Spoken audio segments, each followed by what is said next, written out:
چوتھا دور حکومت ہے. تھکے تو نہیں آپ؟ میں جیسا انداز سے بات کرتا ہوں 2 گھنٹے تو بول سکتا ہوں. چوتھا دور حکومت مولا علی کا.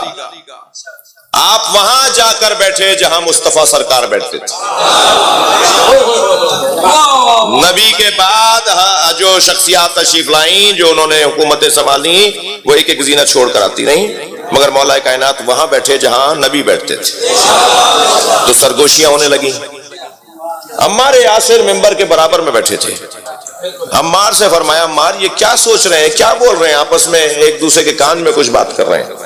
جی تو حضرت نے فرمایا، حضرت عمار نے فرمایا یا علی یہ کہہ رہے ہیں آپ وہاں بیٹھ گئے جہاں نبی بیٹھتے تھے. تو میرے مولا نے ممبر کو ایسے ہاتھ مار کے بلا تشبیہ فرمایا ما ھذہ الاواد انا راکب کتف النبی. یہ لکڑیوں کا ڈھیر کیا ہے، میں نبی کے دوش پہ بھی بیٹھا ہوں.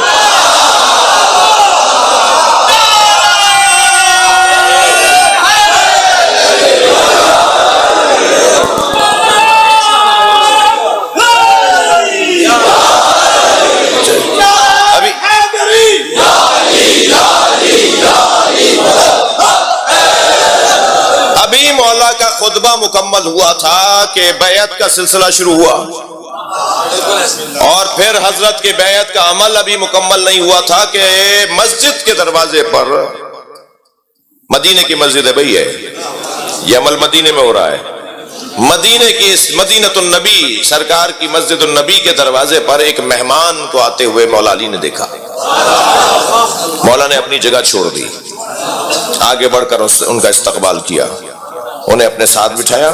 کچھ دیر گفتگو کے بعد انہیں دروازے تک چھوڑنے گئے. اب حضرت مالک اشتر جیسے لوگ، حضرت سلمان جیسے لوگ، حضرت معاف کیجیے گا عمار یاسر جیسے لوگ، ان کے لیے تو سوال تھا. کہا عمار نے سوال کیا، مالک نے سوال کیا یا علی یہ کون تھے؟ فرمایا یہ اللہ کے نبی خضر تھے، یہ مجھے مبارکباد دینے آئے تھے. اچھا جو طالب علم ہوتا ہے نا کہ وہ اس کا تو کبھی وہ سحری نہیں ہوتا.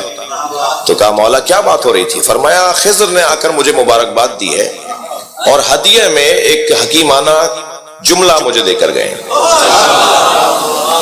وہ جملہ یہ کہ ما احسنو، حضرت خضر مولا علی کو ہدیہ دے رہے ہیں، ما احسنو تواضع علی غنیاء علی الفقراء خشیۃ باللہ. کتنا اچھا ہے صاحبان ثروت لوگ فقیروں کے سامنے عاجزی کے ساتھ پیش ہوں، اللہ سے ڈرتے ہوئے. خوف خدا میں پیسے والے لوگ فقیروں سے عاجزی کے ساتھ پیش آئیں. یہ مجھے خضر نے ہدیہ دیا ہے. یہ کہہ کر مسکرائے اور خاموش ہو گئے.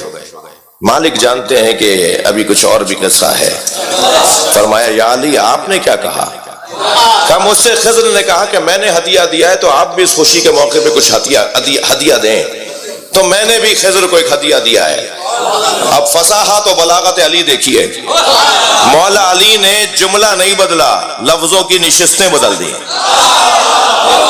صاحبان ادب بیٹھے ہوئے ہیں. کیا کہا حضرت خضر نے؟ ما احسنو تواضع علی غنیاء علی الفقراء خشیۃ باللہ. خشیت خدا میں صاحبان ثروت لوگ فقیروں کے ساتھ عاجزی کا اظہار کریں. یہ حضرت خضر کا جملہ. اب علی کا جملہ علی جملہ ہے. مولا علی کیا فرما رہے ہیں؟ مولا علی فرما رہے ہیں ما احسنو تکبر الفقراء علی الاغنیاء ثقۃ باللہ. کتنا اچھا ہے کہ فقیر امیروں سے اکڑ کر بات کریں، اللہ پہ بھروسہ کرتے ہوئے.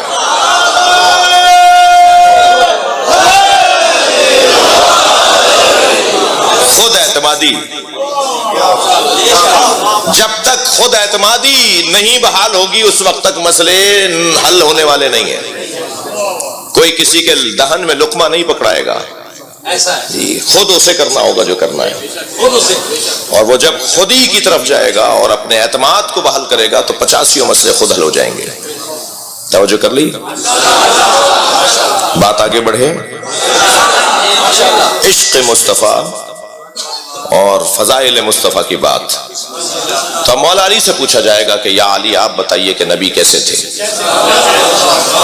آپ کی سماعتیں بہت اچھی ہیں، شوق سے بیٹھے ہیں، ہر چہرے پہ تازگی ہے، تو میں مجبور ہو رہا ہوں کہ سجے ہوئے جملے آپ کو ہدیہ کرتا چلا جاؤں.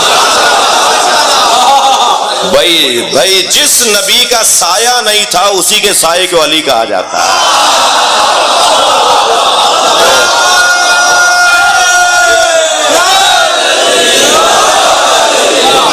ہمیشہ جڑا رہتا ہو، جس نے کبھی مولا نبی کا ساتھ نہ چھوڑا ہو، مولا نبی کا دن اس کے بغیر نہ گزرتا ہو، اس کا کوئی لمحہ نبی کے بغیر نہ گزرتا ہو، وہ علی مولا، وہ علی مولا، وہ بتائیں گے کہ نبی کیسے تھے۔